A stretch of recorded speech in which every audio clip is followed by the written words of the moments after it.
நூல் வெளியிடுகிறவரை வந்து அம்பேத்கர் முக்கியமா, கூட்டணி கட்சி முக்கியமா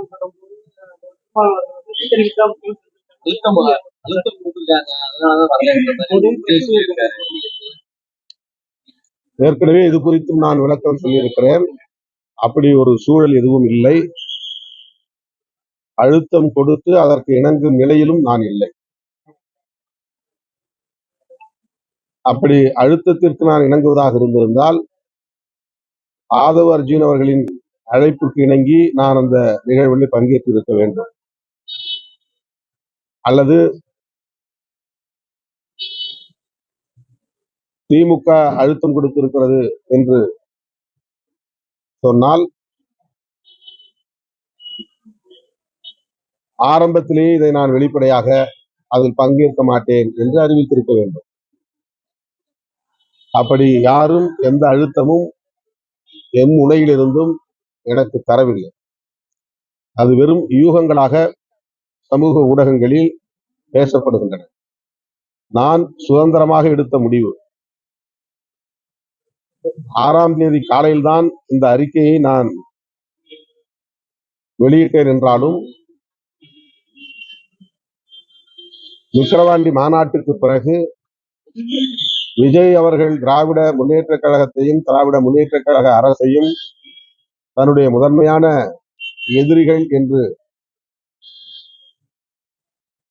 வெளிப்படையாக அறிவித்துள்ள நிலையில் அவரும் நானும் அரசியல் பேசாமல் அந்த நூல் வெளியீட்டு விழாவிலே ஒருங்கிணைந்து நின்றாலும் கூட சுற்றி இருப்பவர்கள் அதை அரசியலாக்குவார்கள். இதற்கென்று பல பேர் காத்து கிடக்கிறார்கள். ஆகவே அவர்களுக்கு தீனி போட நான் விரும்பவில்லை. விஜய் அவர்கள் மீது எனக்கு எந்த சங்கடமும் இல்லை. அவரோடு நிற்பதில் எனக்கு எந்த சங்கடமும் இல்லை. அம்பேத்கர் நூல் வெளியீட்டு விழாவில் பங்கேற்பதிலும் எனக்கு மகிழ்ச்சி தான். ஆனாலும் நானும் அவரும் ஒரே மேடையில் நின்றால் அதை வைத்து இங்கே அரசியல் சூதாட்டம் ஆட விரும்புகிறவர்கள் தமிழக அரசியல் களத்தில் கலைபரத்தை உருவாக்குவார்கள், குழப்பத்தை ஏற்படுத்துவார்கள்.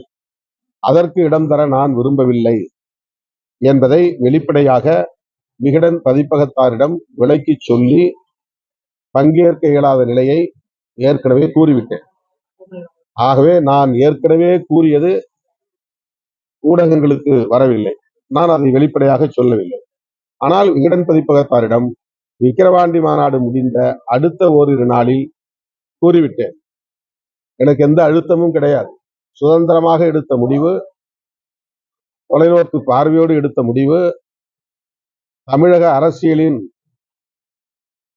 எதிர்காலம் கருதி எடுத்த முடிவு, விடுதலை சிறுத்தைகள் அங்கம் வகிக்கிற கூட்டணியின் நலன் கருதி எடுத்த முடிவு.